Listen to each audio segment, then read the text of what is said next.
Bonjour à tous et à toutes. Moi aussi, je suis très heureuse d'être là. Ça fait effectivement 1 an et demi que je n'ai pas fait de présentation formelle.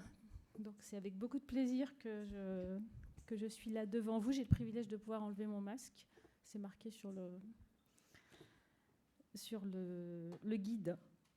Alors nous allons voir ensemble un certain nombre de points autour de l'IRM encéphalique. Alors le titre est un peu ce que le réanimateur doit savoir. Il n'y a pas grand-chose que vous devez savoir puisque théoriquement il y a des équipes de radiologues qui sont là pour vous aider et interpréter les images. Mais malgré tout, je vais essayer de vous donner un certain nombre d'éléments sur l'apport de l'imagerie cérébrale pour la prise en charge de nos patients.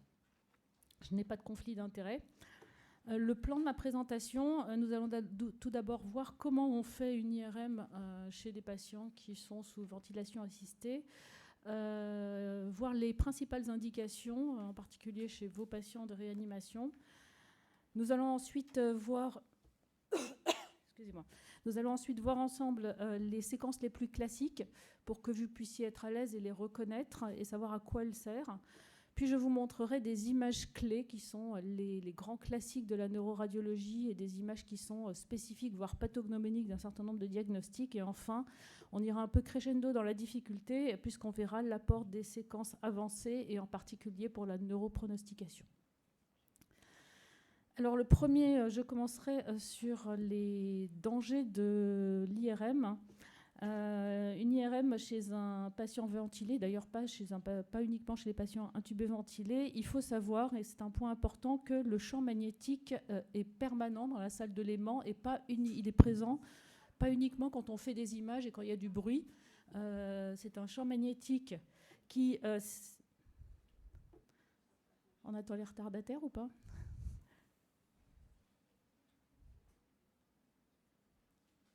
Entrez, bienvenue. Donc j'étais en train de dire que dans la salle de Lehmann, un élément important à savoir, c'est qu'il y a un champ magnétique extrêmement puissant qui est représenté par une unité qui est le Tesla, qui est permanent. Et ça veut dire qu'il y a un risque majeur, que l'on fasse des images ou que l'on ne fasse pas d'images, d'effet projectile si un quelconque objet ferromagnétique pénètre dans la salle de Lehmann. Et vous voyez ici des images très impressionnantes qui ne sont pas des images de chez nous, mais que vous trouvez sur des accidents qui ont eu lieu un peu partout dans le monde, avec des chariots qui sont attirés par l'aimant, des pieds à perfusion qui se retrouvent par effet projectile collés sur l'aimant et qu'on ne peut pas décrocher tellement l'aimant est puissant, et idem pour des lits s'ils ne sont pas IRM compatibles. Donc tout matériel qui rentre dans la pièce de l'aimant, que l'on soit en train ou pas de faire des images, doit être IRM compatible. Alors ça comprend aussi les obus à oxygène, les scopes, les respirateurs et peut-être encore plus important, tout ce que vous pouvez avoir dans les poches, les DECT, les téléphones, les paires de ciseaux. Si vous vous approchez d'une ligne qu'on appelle la ligne des 5 Gauss, qui est matérialisée au sol dans toute salle de Lehmann, ces objets vont être attirés, votre poche va se déchirer, l'objet va être attiré par l'aimant, ça va avoir un effet projectile, ça peut crever les yeux des patients. Enfin bref, c'est extrêmement dangereux. C'est le principal danger de l'IRM. Donc les bonnes volontés, si elles doivent rentrer dans la salle de Lehmann précipitamment, doivent enlever tout objet qu'il a sur lui. Ça, c'était le premier point. Sinon, nous avons dans la plupart des salles des appareils de monitorage à type de respirateur qui sont évidemment IRM compatibles. Nous avons également des seringues électriques qui sont mises dans des mini-cages de Faraday que vous voyez ici sur cette diapositive.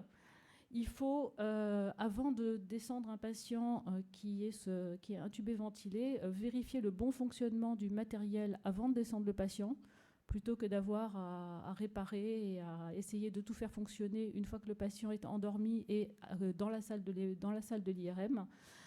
Prévoir de longues tubulures et si on a tout prévu, tout se passe extrêmement bien et les IRM chez les patients intubés ventilés sont tout à fait faisables.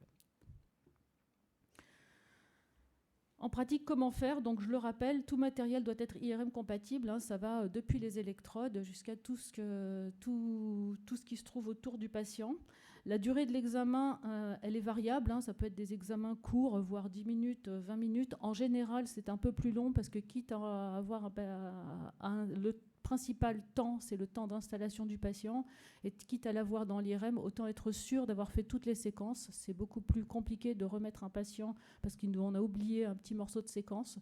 Donc en général, on est assez exhaustif quand on fait des IRM chez ces patients intubés ventilés. L'anesthésiste est présent en permanence.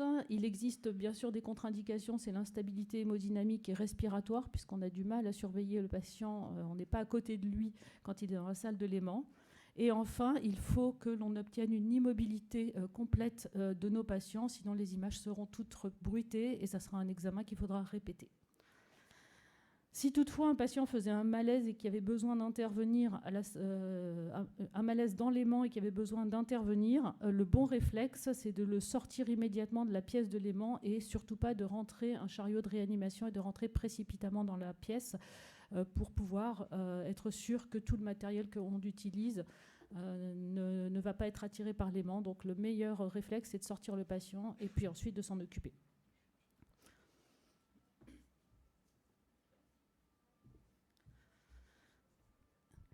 Alors, on va passer aux différentes indications de l'examen. Globalement, que le patient soit intubé, ventilé ou pas, les indications de l'IRM, elles sont que c'est l'examen de première intention pour toute exploration du cerveau. Je dirais hors traumatisme et suspicion d'hémorragie sous-arachnoïdienne, où là, le scanner fait très bien l'affaire et c'est quand même beaucoup plus simple de réalisation. Vous verrez malgré tout que je vous montrerai des images IRM d'hémorragie sous-arachnoïdienne. On peut tout à fait aussi faire le diagnostic d'hémorragie sous-arachnoïdienne et d'anévrisme en IRM. Les indications qui sont plus propres à vos patients de réanimation sont par exemple les troubles de conscience inexpliqués, que ce soit la confusion en allant jusqu'au coma, les crises convulsives, les états de mal épileptique, et bien sûr l'absence de réveil après un traumatisme, une hémorragie sous-arachnoïdienne, un arrêt cardiaque ou différentes agressions cérébrales. On peut avoir besoin d'endormir les patients dans le cadre d'activités programmées lorsque les patients ont une claustrophobie sévère, et j'avoue que c'est quand même relativement exceptionnel. Il faut d'abord avoir tout essayé avant de vous mobiliser pour faire une IRM sous anesthésie générale dans le cadre d'activités programmées, c'est-à-dire avoir utilisé les prémédications, avoir utilisé des séquences extrêmement courtes, vous en verrez à la diapositive suivante, et puis éventuellement tenter l'option IRM ouverte, et il y en a installé. Il y en a une à Versailles et il y en a une autre ailleurs. C'est des IRM, c'est sa marque Hitachi qui commercialise ces IRM. Nous n'en avons pas sur le site Sainte-Anne, mais vous voyez qu'elle est extrêmement ouverte. On peut même y aller à deux sur le lit. L'originalité de cette machine, c'est que le champ magnétique, il est vertical, le champ magnétique de l'aimant, alors que dans nos machines classiques, il est horizontal le long du tunnel. En tout cas, beaucoup plus ouverte, ce qui pourrait permettre d'éviter une anesthésie générale à des patients claustrophobes. En pédiatrie, c'est très utilisé. Alors moi, je ne fais pas de pédiatrie, donc je ne vais pas vous parler en détail de l'anesthésie générale chez les enfants, dans le cadre de retard mental, et puis éventuellement lorsqu'il existe des mouvements anormaux. Mais globalement, il faut avoir tout tenté avant de décider d'une anesthésie générale chez un patient pour faire une IRM. Donc là, je vous ai dressé un peu le grand cadre des principales indications. Et on va voir ensemble les séquences les plus classiques. Alors vous savez qu'on a un arsenal de séquences. Je vais essayer de vous montrer à quoi elles servent. Donc la séquence FLAIR, dont vous avez un petit exemple ici, c'est une séquence qui est pondérée en T2 sur laquelle on a supprimé l'hypersignal du liquide cérébrospinal. Et c'est la séquence de référence pour dépister une anomalie sur l'encéphale. Ça a quasiment remplacé les séquences pondérées en T2 classiques que vous connaissez peut-être mieux, sur lesquelles on a exactement le même contraste, sauf que les ventricules et le liquide cérébrospinal est blanc. On peut faire des séquences T1 sans et avec injection. Alors les séquences T1 sans injection, ça permet d'avoir la morphologie et l'anatomie du cerveau. Ça permet de voir la nécrose laminaire et puis les prises de contraste. On a des séquences en T2 étoiles et on en reparlera, des séquences dites de susceptibilité magnétique qui sont très sensibles aux produits de dégradation de l'hémoglobine. Ces séquences servent à voir le sang, que ce soit du sang récent ou du sang ancien. Donc, par exemple, des micro-saignements. Ça permet également de voir les lésions axonales diffuses. On va revoir ces éléments, je vais vous montrer des images. Voici ici un exemple de séquence de susceptibilité magnétique. La séquence de diffusion, là aussi on va en parler, qui permet de voir les infarctus cérébraux, mais également les abcès cérébraux, et qui va être utilisée pour voir la destruction de la myéline grâce au tenseur de diffusion. Et je finirai mon exposé en vous expliquant ce qu'est le tenseur de diffusion. Et puis enfin, on a une ribambelle d'autres séquences. Je ne vais pas toutes vous les montrer en détail. On peut faire de l'angio-IRM sans injection, avec injection de gadolinium. On peut faire des séquences de perfusion. Donc l'ASL, c'est le marquage de spin artériel. C'est des séquences qui nous permettent d'obtenir des cartographies de débit sanguin cérébral, des séquences en double inversion récupération. Enfin bref, on a tout un arsenal. Mais là, je vais essayer de vous simplifier les choses. Autre point, on peut faire des séquences en 2D et on évolue de plus en plus vers les séquences, vers le tout tridimensionnel. Tridimensionnel, ça veut dire qu'on fait une acquisition volumique de tout le cerveau qu'ensuite on sépare en coupes de 1 mm et on peut donc les reformater dans n'importe quel plan de l'espace. Donc vous pouvez les voir en coronal, en sagittal. C'est beaucoup plus fin que des séquences en 2D qui en général ont 3 ou 4 mm d'épaisseur de coupe et qu'il est difficile de voir dans un autre plan que celui dans lequel elles ont été réalisées. Il faut savoir que les séquences 3D sont à éviter chez les patients agités. Sinon on obtient des catastrophes dans ce genre-là qui ne sont pas très informatives. Et sur la partie inférieure de ma diapositive, vous voyez le type de technique que l'on peut utiliser. C'est des patients qui sont agités, des séquences qui vont très vite. Ça s'appelle des séquences en écoplanar. Ça permet de scanner l'ensemble du cerveau en un seul temps, ce qu'on appelle un temps de répétition, donc en gros en 2 secondes. C'est les séquences qui servent à faire de la diffusion. Donc, je ne sais pas si vous êtes déjà allé à côté d'une IRM, mais ça fait un bruit assez facile à reconnaître. Ça fait bip, bip, bip, bip, bip, bip. Donc, on les reconnaît très facilement, ces séquences en écoplanar. Elles servent à faire de la diffusion. Elles servent à faire de la perfusion avec injection de gadolinium, parce que ça va très vite. Elles servent à faire aussi de l'IRM fonctionnel d'activation. Mais on peut s'en servir pour faire du flair également. Donc là, vous voyez une séquence. Alors, on les reconnaît très bien parce qu'elles sont très peu résolues, donc elles vous paraissent floues. On peut faire du flair en écoplanar. Donc ça, c'est un véritable flair. Ça ressemble à une diffusion, mais ce n'est pas une diffusion, c'est un flair. On peut faire du vrai T2 et on peut même faire du T2 étoile en 2 secondes. Et donc, chez un patient agité, plutôt que d'aller jusqu'à une anesthésie générale, si on veut rechercher une tumeur cérébrale ou autre, on peut très bien avoir un protocole dédié, extrêmement rapide, pour éviter d'avoir à endormir ces patients. Alors, une généralité, c'est que la plupart des lésions que l'on cherche sont beaucoup mieux visibles sur des séquences pondérées en T2, vous en avez un exemple à droite, que sur les séquences pondérées en T1. Les plages d'œdème ou les lésions tumorales sont en hyposignal en T1 et on les voit beaucoup mieux sur des séquences en T2. Donc vous pouvez assez logiquement vous demander, ça sert à quoi de faire des séquences pondérées en T1 si on voit beaucoup mieux les trucs en T2 ? Alors effectivement, c'est une bonne question. Les séquences pondérées en T1 nous servent à 2 choses. La première chose, c'est qu'elles nous servent à détecter des substances qui seraient en hypersignal T1. Alors elles ne sont pas très nombreuses, mais il y en a quelques-unes. Il y a par exemple la mélanine. Les métastases de mélanome se voient en hypersignal T1 spontané. Ici, une petite métastase de mélanome et ici un petit mélanome choroïdien, donc hyper T1 spontané. Les dépôts de manganèse, dans le cadre de la nutrition parentérale, vont également donner des hypersignaux T1 spontanés. Les hématomes au stade subaigu donneront également un hypersignal T1 spontané. Puis vous voyez également une petite hémorragie ici intraventriculaire. Le calcium va également donner un hyper T1 spontané. Et bref, toutes les lésions, les lésions qui ont une cellularité très élevée peuvent avoir un discret hypersignal T1 également. Donc ça va nous aider à caractériser plus finement certains types de lésions. Mais l'intérêt principal des séquences pondérées en T1, c'est d'avoir une référence avant injection de gadolinium, et surtout c'est la séquence qui permet de voir ce qui se rehausse après injection de gadolinium. Sur la séquence pondérée en T2, si on injecte du gadolinium, ça ne changera absolument pas le signal. On a besoin de faire des séquences pondérées en T1 pour voir ce rehaussement et ces prises de contraste des lésions. Vous avez ici à gauche une image sans injection de gadolinium et à droite une image avec injection de gadolinium chez un sujet qui n'a pas de pathologie sur cette image. Et on voit les structures qui se rehaussent de façon physiologique, que ce soit les plexus choroïdes, que ce soit les méninges. Vous avez ici quelques rehaussements méningés que vous voyez. Les structures vasculaires, des petites veines, des petites artères qui se rehaussent.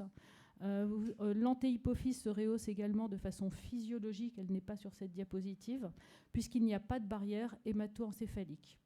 En revanche, le parenchyme sain ne se rehausse pas après injection de gadolinium, comme vous le voyez sur cette image.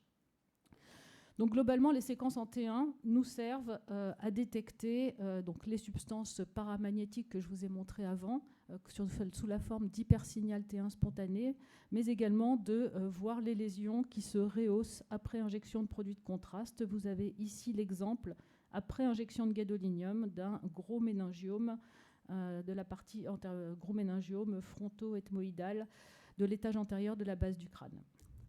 Par ailleurs, les séquences 3D T1 vont également nous servir à voir des structures vasculaires qui ne se rehaussent pas de façon normale. Le sinus longitudinal, normalement, après injection de gadolinium, doit être plein de produits de contraste, donc tout blanc. Et lorsqu'il n'est pas rempli, c'est qu'il existe un défect et ici un diagnostic de thrombophlébite cérébrale.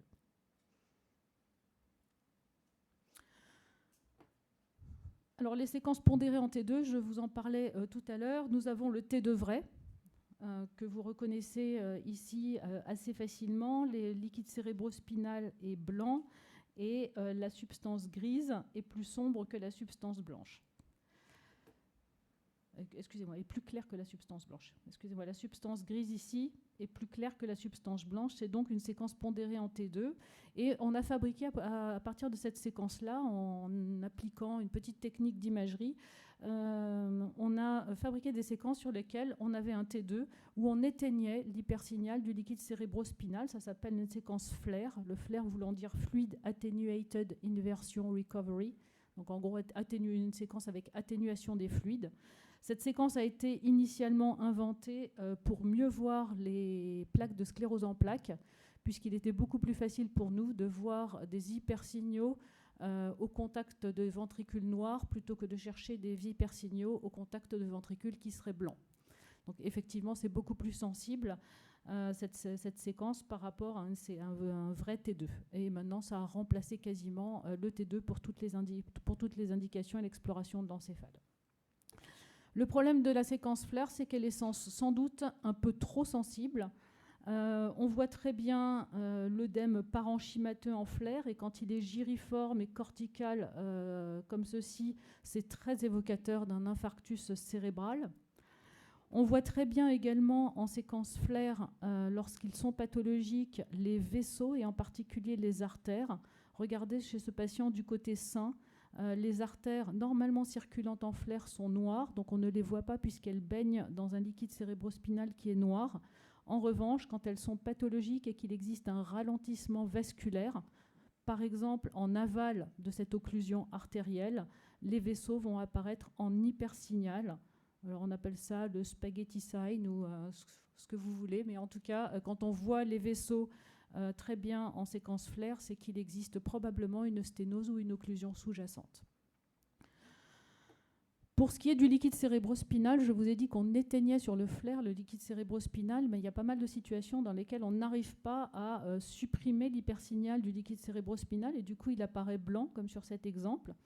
Et ça peut correspondre à un certain nombre de pathologies. Ça peut correspondre à une hémorragie méningée, c'est-à-dire tout ce qui va perturber en fait le contenu du liquide, la composition du liquide cérébrospinal va faire qu'on n'arrive pas à le supprimer. Donc évidemment quand il y a du sang, mais également quand il y a une méningite ou chez des patients qui ont une hyperoxygénation. mais également quand on a injecté un produit de contraste et qu'il existe une rupture de la barrière hémato-encéphalique. Ce produit de contraste va fuiter dans les espaces sous-arachnoïdiens et on n'arrivera plus à supprimer l'hypersignal du liquide cérébrospinal.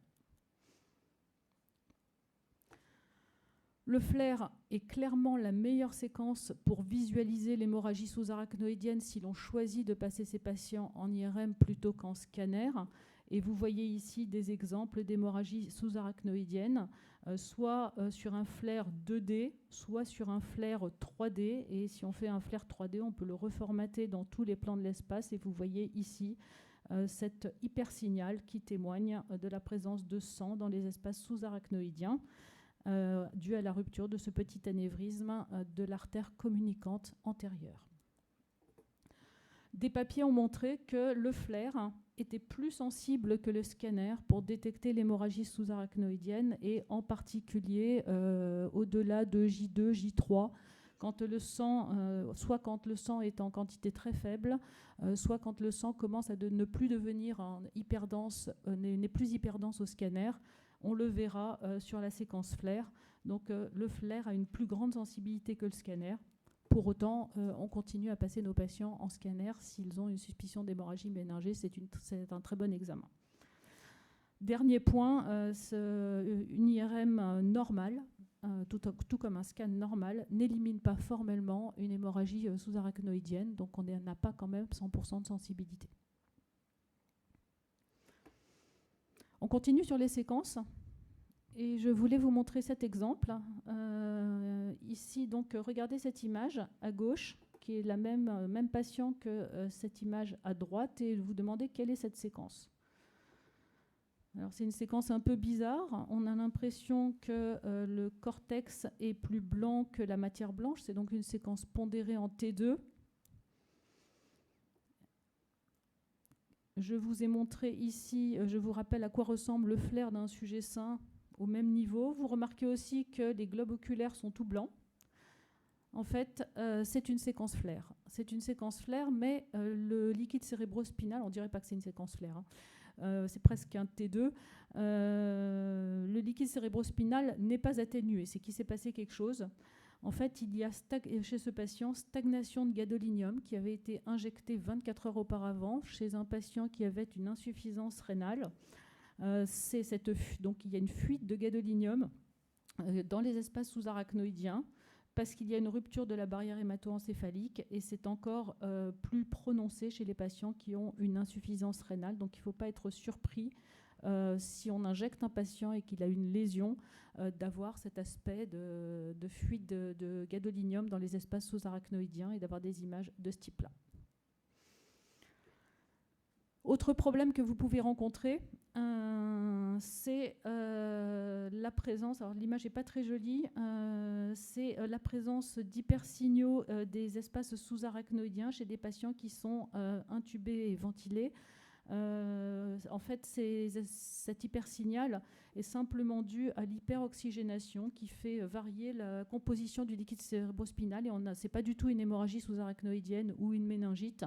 Et quand on extube le patient, on voit qu'il n'y a plus cet hypersignal. Donc, tout défaut de suppression du liquide cérébrospinal en séquence flair ne correspond pas forcément à une hémorragie méningée, et en particulier chez les patients intubés ventilés.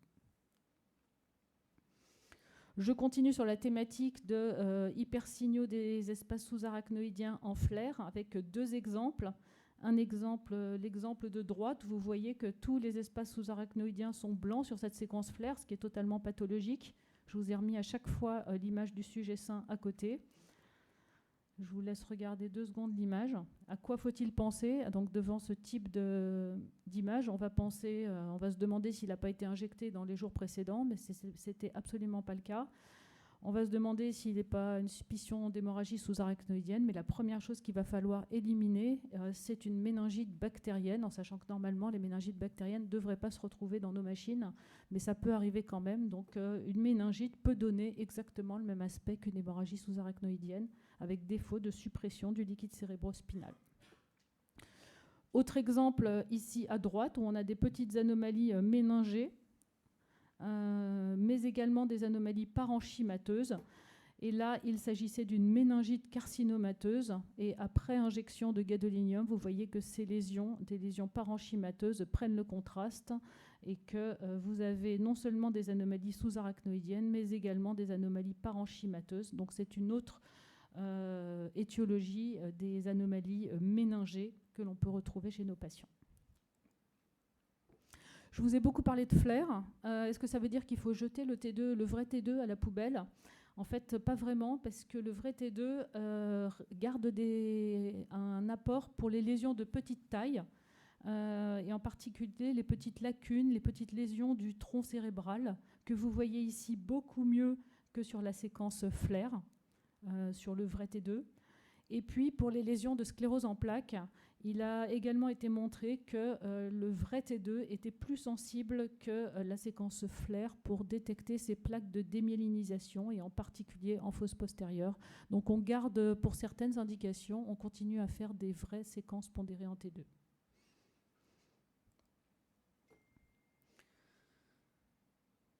Je passe maintenant à la séquence en écho de gradient. Alors, écho de gradient T2 ou T2 étoile, c'est la même chose. Cette séquence, elle sert essentiellement à détecter du sang frais ou du sang ancien. Et ça, c'est un exemple que nous avions eu il y a une année, il y a un an, avec un patient qui venait pour une grosse masse temporale. Quand on regarde cette masse temporale, on voit qu'il y a des petits hyposignaux en son sein. Ça témoigne de la présence de sang à cet endroit-là, donc un hématome. Et puis, quand on regarde un peu attentivement, on a l'impression qu'il se passe des choses au niveau de l'artère cérébrale moyenne. Et je vous mets l'angioscanner qui a été réalisé, je ne sais plus si c'était avant ou après, et qui montre l'anévrisme. Donc, il s'agissait ici d'un hématome sur une rupture d'anévrisme. L'objectif de cette diapositive, c'était de vous montrer l'aspect du sang sur la séquence T2 étoile. Un autre hématome ici en T2 étoile, donc c'est très facile à voir, hein. L'hématome, c'est tout noir sur les séquences T2 étoile. Cet hématome va nous inciter à rechercher, donc c'est un hématome lobaire ici, à rechercher une étiologie. Et la seconde chose que l'on regarde sur les séquences T2 étoiles, ce sont les veines, et en particulier les sinus veineux. Donc là, si on regarde le sinus longitudinal supérieur, il est normal. Mais si l'on regarde au niveau du vertex, les structures veineuses, on s'aperçoit qu'il y a des hyposignaux le long des veines corticales qui élargissent de façon artéfacielle le diamètre de la taille de ces veines corticales. Également un hyposignal du sinus longitudinal supérieur. Pour une compréhension plus facile, je vous ai mis juste à côté l'imagerie T2 étoile d'un sujet sain pour bien vous montrer que les structures veineuses sur les séquences que nous utilisons sont en isosignal au parenchyme quand elles circulent normalement. Donc là, on fait très facilement le diagnostic de thrombose veineuse corticale devant ces hyposignaux T2 étoile. Et vous avez juste en bas un exemple plus simple d'une thrombophlébite du sinus longitudinal supérieur. On voit le thrombus en T2 étoile et lorsqu'on injecte du gadolinium, on voit le défaut de remplissage de ce sinus après injection. Alors, bon, ça c'est plutôt notre travail, mais c'est juste pour de choisir, de prendre le T2 étoile le plus adapté à la situation. Sachez qu'il y a, un peu comme toutes les séquences, toute une ribambelle de T2 étoiles possibles. On peut faire des T2 étoiles classiques 2D en écho de gradient qui peuvent prendre entre 50 secondes et 5 minutes. On les utilise, nous, 50 secondes pour les suspicions d'AVC et pour être sûr qu'on ne risque pas de thromboliser ou thrombectomiser un hématome, donc pour éliminer un hématome. Je vous ai parlé des séquences en échoplanar tout au début que l'on utilise, donc qu'on peut faire en écho de gradient aussi et que l'on utilise chez les patients agités. Donc ça, c'est la même de 3 séquences différentes chez le même patient. Donc vous voyez qu'on est relativement sensible, même avec des séquences de quelques secondes.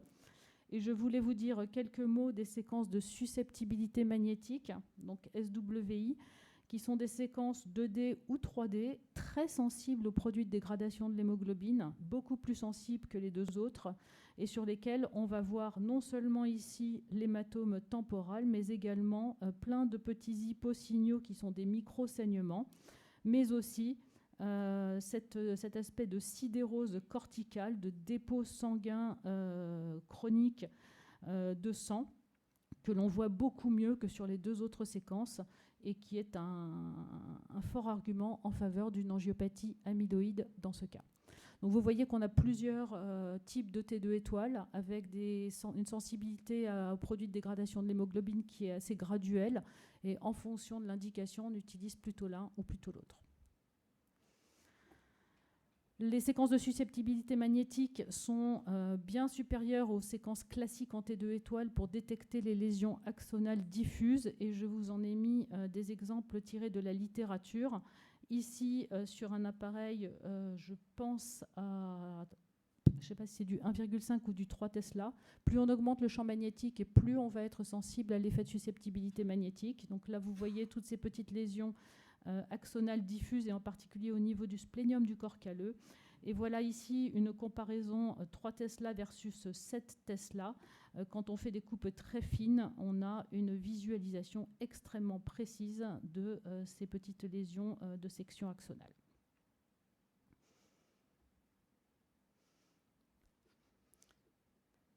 Quelques mots sur la séquence de diffusion. Je pense que je ne sais pas si c'est des choses que vous savez, même sinon ça sera des rappels. La séquence de diffusion, en fait, son signal dépend du mouvement des molécules d'eau. Et lorsque ces molécules d'eau que j'ai schématisées ici ont des mouvements extrêmement rapides, donc c'est les mouvements aléatoires des molécules d'eau, le milieu, enfin les voxels vont apparaître en hyposignal. Et le coefficient apparent de diffusion, qui sont ces images cartographie, soit couleur, soit noir et blanc, des images paramétriques, ce coefficient apparent de diffusion va être élevé. Donc sur ces images-là, on peut faire des mesures en ayant une valeur quantitative du phénomène de diffusion. Lorsque les mouvements des molécules d'eau sont ralentis, et c'est le cas dans l'œdème cytotoxique de l'infarctus cérébral, le voxel va apparaître en hypersignal et il va y avoir une chute du coefficient apparent de diffusion. C'est la séquence de choix pour le diagnostic d'infarctus cérébral, et dont vous avez un exemple ici sur cette diapo. Le problème avec cette séquence de diffusion, c'est que c'est une séquence certes sensible au phénomène de diffusion, mais qui est fabriquée à partir d'une séquence pondérée en T2. Et donc, elle est également sensible à l'effet T2. C'est-à-dire que si on a une lésion qui est blanche sur une séquence flaire, vous voyez, ces 2 lésions sont blanches sur les séquences flaires. Elles peuvent rester blanches sur l'anomalie, sur la séquence de diffusion, qui est une séquence pondérée en T2, sans qu'il n'y ait aucune modification du coefficient apparent de diffusion. Donc quand on est devant une situation, et ça les radiologues le savent bien, quand la lésion est blanche à la fois en flaire ou T2 et en diffusion, il faut calculer le coefficient apparent de diffusion. Et lorsqu'il est diminué, on est très en faveur d'un infarctus cérébral, et lorsqu'il est augmenté, ça n'est pas un infarctus cérébral et c'est un autre type de lésion. Donc il ne suffit pas de regarder cette image, qui sont les images produites dont vous disposez sur le PACS. Ça ne suffit pas de les analyser. Lorsque c'est très blanc en séquence T2 et très blanc en séquence flaire, il faut absolument, ou mollement blanc en séquence de diffusion, pardon, il faut aller calculer le coefficient apparent de diffusion qui, lui, n'est pas pollué par un effet T2 et qui est une image pure de la diffusion. Une fois qu'on a déterminé qu'il y avait une restriction de la diffusion, c'est-à-dire que l'ADC, le coefficient apparent de diffusion, était bas, eh bien on a un certain nombre de diagnostics qui sont possibles. Tout d'abord, et dans 95% des cas, c'est ça, l'infarctus cérébral. Bien sûr, c'est la première cause de lésions qui font chuter le coefficient apparent de diffusion.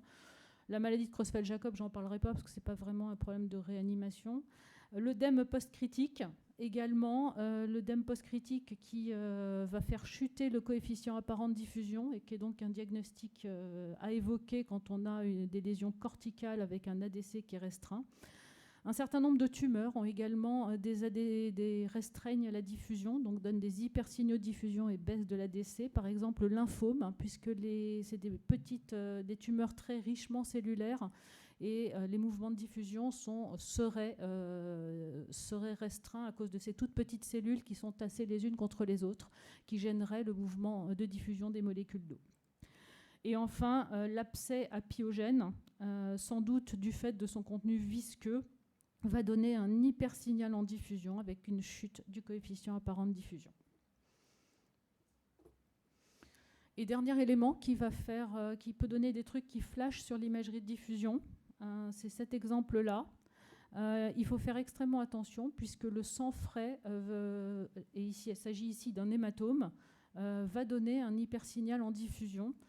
Donc la première chose que l'on enseigne à nos jeunes, c'est que quand ils font une IRM dans le cadre d'un patient avec un déficit brutal ou une suspicion d'AVC, la première chose à regarder, c'est le T2 étoile pour éliminer un hématome. Et une fois qu'on a éliminé un hématome, on a le droit de regarder la diffusion et puis de l'analyser. Je vous parlais de l'hématome, mais c'est vrai également dans les espaces sous-arachnoïdiens. Et ça, c'est un patient qui avait une hémorragie sous-arachnoïdienne. Vous voyez, il y a un défaut de suppression du liquide cérébrospinal diffus. Donc ça témoigne de la présence d'une hémorragie sous-arachnoïdienne. Et quand on lui fait une diffusion, ça flash un peu partout aussi. Et là, on peut se dire, il est en période, en fait, c'est un début de vasospasme. Pas du tout. Aucun vasospasme chez ce patient. La seule chose que vous voyez sur cette diffusion, c'est l'hypersignal FLAIR ou T2 qui se traduit sur la diffusion puisque c'est une séquence pondérée en T2. Donc il est important de savoir que le sang peut fausser les images de diffusion et qu'il faut d'abord regarder ce qu'il y a en FLAIR et en T2 étoile avant de regarder la diffusion, en particulier dans l'hémorragie sous-arachnoïdienne ou les hématomes. J'en ai fini avec les séquences. On va voir quelques images clés en neurodiagnostic, en neuroradiologie, des images que j'ai choisies parce que je pense qu'elles sont... ça fait partie des pathologies que vous pouvez rencontrer.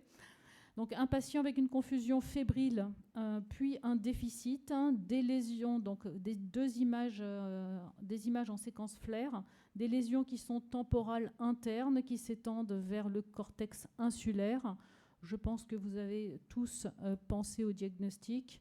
Il s'agissait ici d'images d'encéphalite herpétique, quasiment pathognomonique. Ça pourrait être une autre encéphalite virale, mais globalement, quand on a des localisations temporales internes s'étendant vers l'insula, c'est le premier diagnostic à évoquer.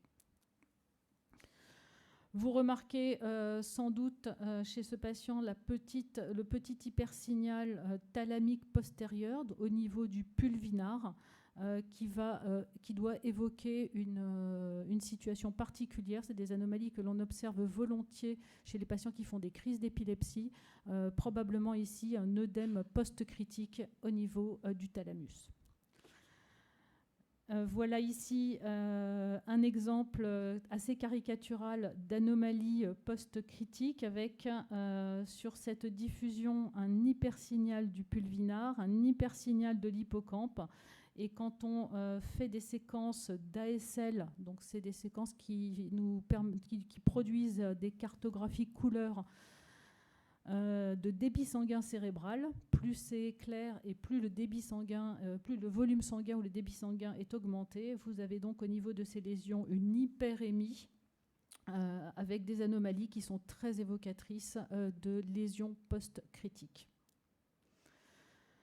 L'œdème post-critique, on peut le voir au niveau des hippocampes, il est très classique au niveau du pulvinar, mais également au niveau du cortex.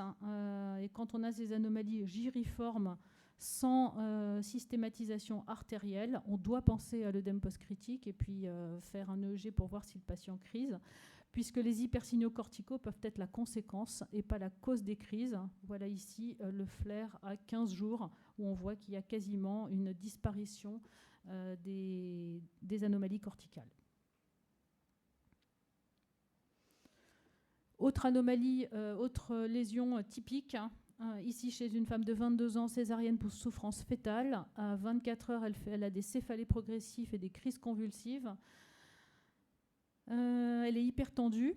Donc on pense à deux choses dans ce cadre-là. On pense à la thrombophlébite évidemment, puisqu'elle est en postpartum. Pour éliminer la thrombophlébite, on a quand même réalisé une injection de gadolinium, mais on voit que les sinus veineux sont parfaitement visibles. Donc a priori, ce n'est pas une thrombose veineuse cérébrale. Et nous avons sur le plan parenchymateux des anomalies de signal bilatérales de part et d'autre du sinus, ce qui doit faire penser à la thrombophlébite. mais pas uniquement. Vous en avez aussi en antérieur de façon bilatérale, cortico-sous-corticale à prédominance postérieure. Donc là, on pense à la leucoencéphalopathie postérieure réversible dans le cadre de poussées hypertensives qu'il va falloir prendre en charge le plus rapidement possible. Autre image typique, les intoxications. Alors nous avons à gauche la nécrose du noyau lenticulaire au putaminal, qui est classique dans l'intoxication au méthanol. Les anomalies classiques post-intoxication au monoxyde de carbone. Donc ça, c'est des images que nous, on connaît par cœur et qui sont des grands classiques de la neuroradiologie. Un autre grand classique, qui, ici chez ce patient de 38 ans, confusion, vertige, nystagmus et troubles de la marche avec un EEG normal. Vous voyez, comme moi, des images, des anomalies de signal sur cette séquence flair de part et d'autre du troisième ventricule que l'on retrouve sur ces images en T2, qui doivent vous faire évoquer également un autre petit signe qui est une prise de contraste des corps mammillaires.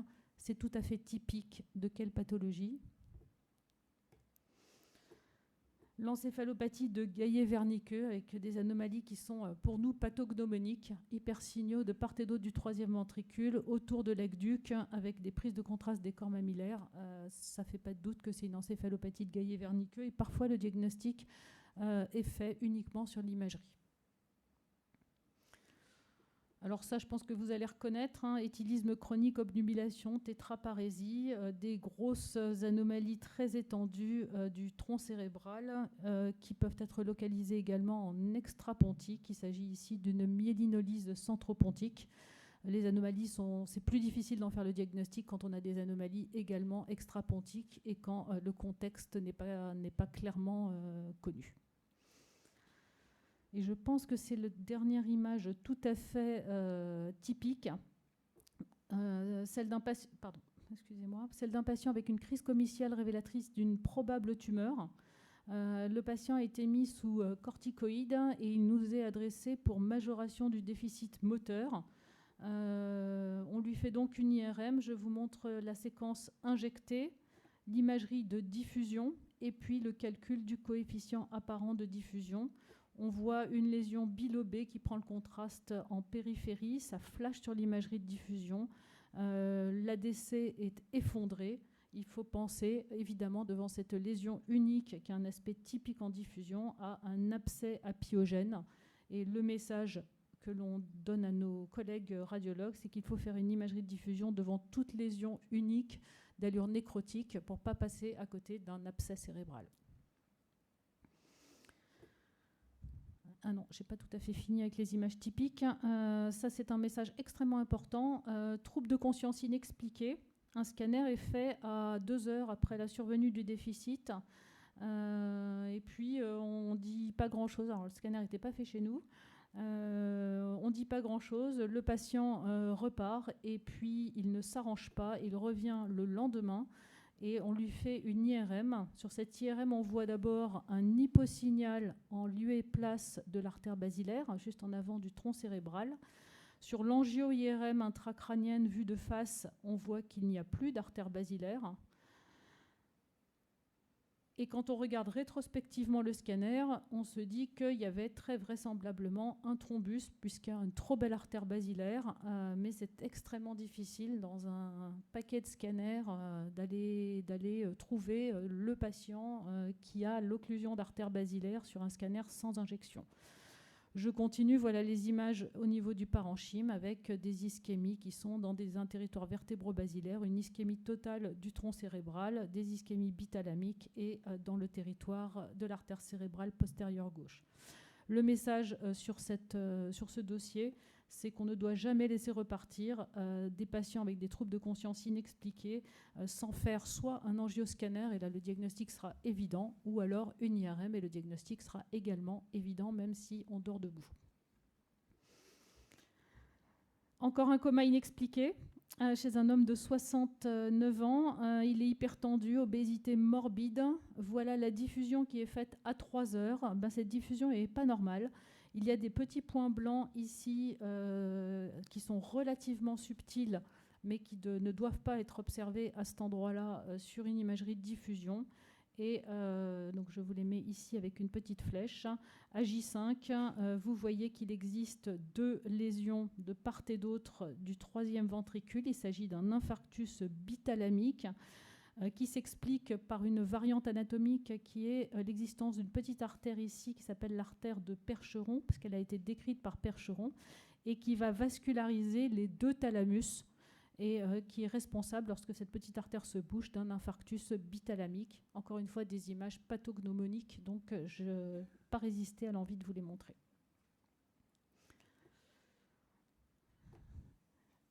Alors, on avance et on a vu les principales images qui étaient archétypiques et sur lesquelles c'était quasiment une image, un diagnostic.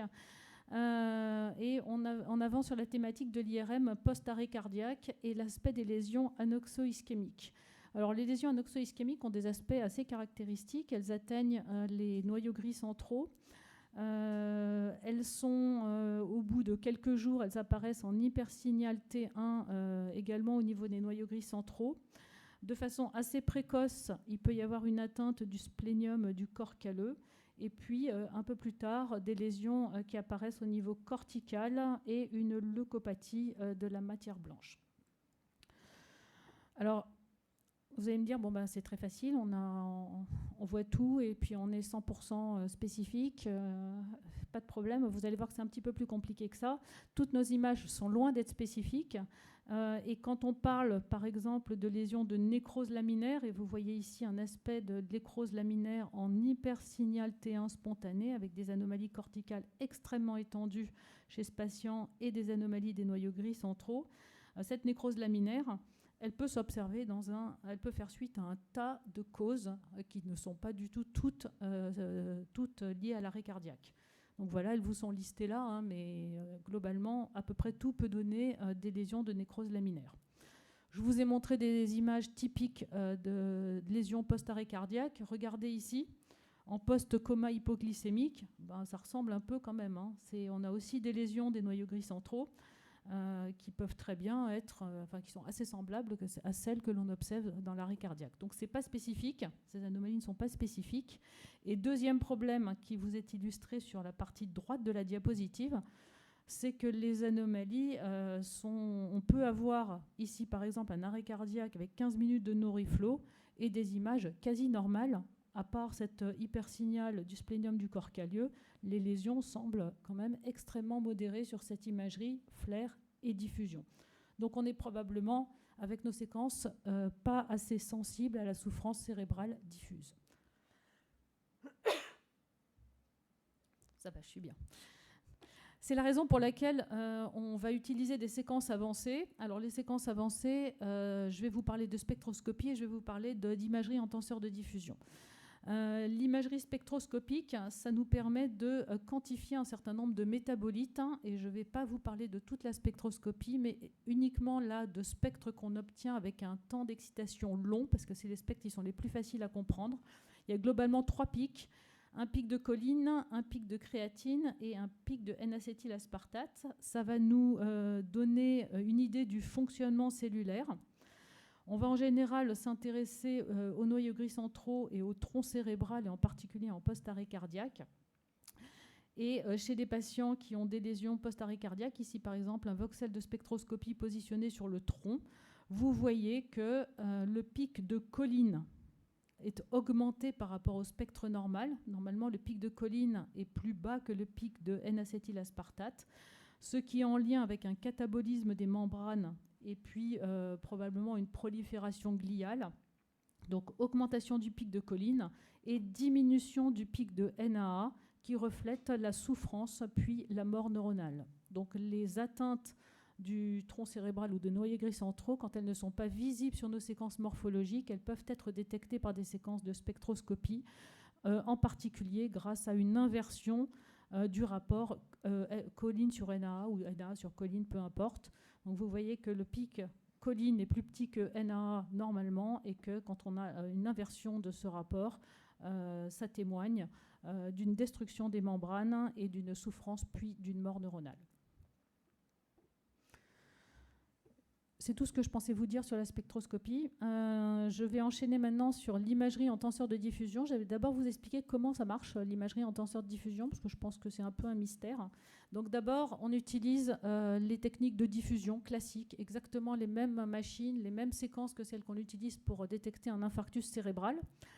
Et ce que je ne vous ai pas dit, c'est que pour faire de la diffusion, en fait, on appliquait les gradients de diffusion dans une direction de l'espace, bon, par exemple de droite à gauche, puis en antéro-postérieur, puis en sup-inf. Et donc, quand on fait ça, par exemple, on va prendre l'image du milieu, on va faire une image de tout le cerveau en appliquant les gradients de droite à gauche, et donc on va mesurer les mouvements de diffusion de droite à gauche.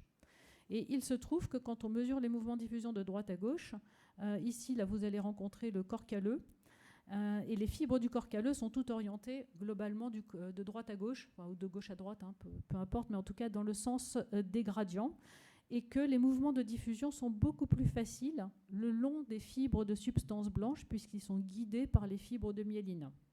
Donc ça diffuse très bien dans ce sens-là, de droite à gauche, quand on mesure la diffusion de droite à gauche, et c'est pour ça que le corps calleux ici apparaît tout noir. En revanche, si vous regardez les faisceaux corticospinaux, là, ils sont blancs. Pourquoi sont-ils blancs? Parce qu'ils sont un frein au mouvement des molécules d'eau lorsqu'on regarde comment ça diffuse de droite à gauche. Quand on maintenant déplace les gradients et qu'on les met en sup-inf, par exemple, eh ben vous voyez que quand on regarde comment diffusent les molécules d'eau dans la direction perpendiculaire à ma diapo, ben vous voyez que le corps calleux devient un frein au mouvement des molécules d'eau, alors que les faisceaux corticospinaux, ben là, ça diffuse très bien, donc c'est noir. Ça devient une autoroute à diffusion. Donc la structure est noire. Vous allez me dire, oui, mais ça, dans la pathologie ischémique, on s'en fiche un peu de savoir que les fibres vont de droite à gauche ou de gauche à droite, on le sait d'ailleurs. C'est pas ça qui nous intéresse. Ce qui nous intéresse effectivement, c'est de savoir s'il y a une région dans laquelle les mouvements de diffusion sont modifiés, quelle que soit la direction des gradients de diffusion. Et donc, en fait, en pratique, les images que vous connaissez, c'est des images moyennées de ces trois images qui vous donnent l'image de diffusion résultante et qui supprime en fait ce qu'on appelle ces effets d'anisotropie qui font que ça diffuse de façon directionnelle le long des faisceaux de substance blanche, qui quasiment sont considérés comme des artefacts. Donc on moyenne tout ça et sur l'image résultante que vous connaissez, on ne voit que les régions dans lesquelles la diffusion est modifiée, quelle que soit la direction d'application des gradients. Si je vous dis ça, c'est qu'à partir de ces images, quand on fait du tenseur de diffusion, on va au contraire vouloir récupérer l'information directionnelle des fibres pour fabriquer une image en tenseur de diffusion et pour savoir si ces fibres sont bien organisées, bien structurées ou s'il y a une altération de la microstructure du tissu. Pour ce faire, on utilise le tenseur de diffusion. Donc, au lieu d'appliquer les gradients de diffusion dans 3 directions de l'espace, on les applique dans au moins 6 directions de l'espace, pour mesurer des coefficients de diffusion dans 6 directions de l'espace et pouvoir caractériser cet objet mathématique qui est en fait une matrice, hein, mais peu importe. Et ça va nous permettre en fait de calculer les longueurs de ces vecteurs dans chacun des voxels. Alors un voxel où les mouvements de diffusion seraient les mêmes dans toutes les directions de l'espace, ça serait une sphère. Et là, il y aurait besoin de caractériser uniquement un diamètre pour connaître la sphère. En revanche, si la diffusion se fait préférentiellement dans une direction de l'espace, on caractérise le voxel par un ellipsoïde et il faut mesurer le grand axe de cet ellipsoïde et puis tous ces différents axes. Et plus l'ellipsoïde est allongé, plus ça diffuse bien le long d'un axe de substance blanche et donc plus les faisceaux sont organisés, faisceaux de matière blanche sont organisés à cet endroit-là. Donc on obtient comme ça un champ vectoriel hein, avec la direction principale, par exemple, de cet ellipsoïde dans chacun des petits voxels. Et puis si on veut s'amuser, on peut les relier les uns aux autres à condition que les ellipsoïdes ne soient pas aient une direction cohérente et en supposant donc qu'il y a une fibre qui passe, une ou plusieurs fibres qui passent par ces ellipsoïdes. Donc voilà comment on obtient ces imageries de tractographie de fibres simplement avec une séquence de diffusion, en l'appliquant non plus dans 3 directions de l'espace comme quand on fait de la diffusion standard, mais dans au moins 6 directions de l'espace. À partir de ça, on peut obtenir des index qui sont de la diffusivité moyenne. C'est juste un coefficient apparent de diffusion proprement calculé, donc un peu plus précis, un peu plus fin que l'ADC que je vous ai montré tout à l'heure, où on peut obtenir des cartes d'anisotropie. Ces cartes d'anisotropie, globalement, c'est un index, l'anisotropie fractionnelle, c'est un index qui nous dit que plus il est élevé, donc proche de 1, plus les fibres sont organisées dans une seule et même direction, et plus il est bas et plus c'est désorganisé, ça diffuse n'importe comment dans toutes les directions de l'espace. Donc par exemple, les voxels de liquide cérébrospinal, la diffusion se fait de façon aléatoire dans toutes les directions de l'espace. Et vous voyez que là où il y a des faisceaux très organisés, c'est très rouge parce que l'anisotropie est très élevée. Pardon.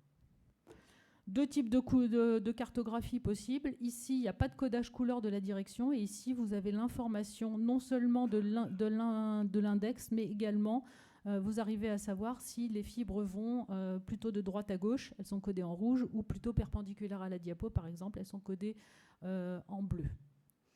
C'est pour vous familiariser un tout petit peu avec ces techniques-là.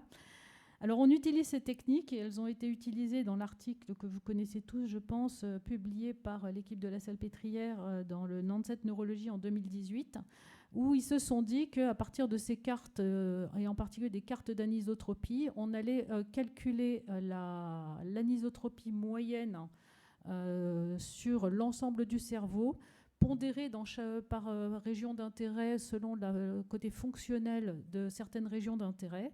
Faire ça chez des volontaires sains, puis ils l'ont fait chez des patients qui avaient donc post-arrêt cardiaque avec un pronostic favorable, avec un pronostic défavorable, pour pouvoir permettre à partir de cette imagerie le pronostic des patients. Et effectivement, ils arrivent à pronostiquer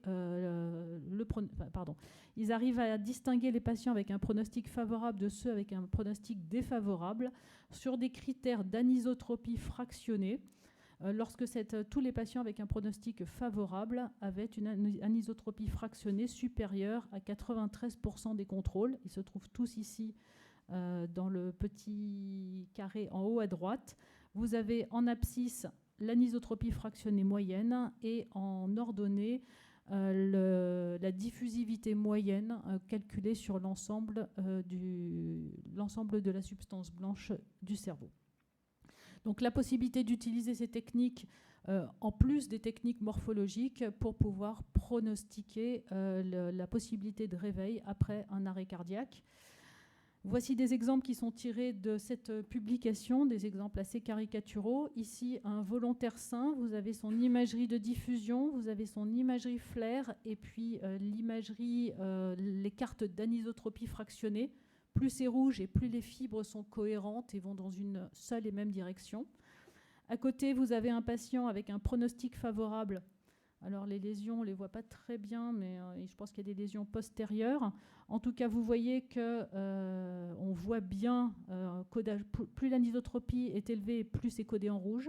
On voit bien que le splénium du corps calleux, par exemple, a une anisotropie fractionnée qui est conservée. Et si vous comparez aux images de ce patient avec un pronostic défavorable, on voit bien qu'il y a une chute de l'anisotropie fractionnée sur quasiment l'ensemble de la matière blanche de ce patient.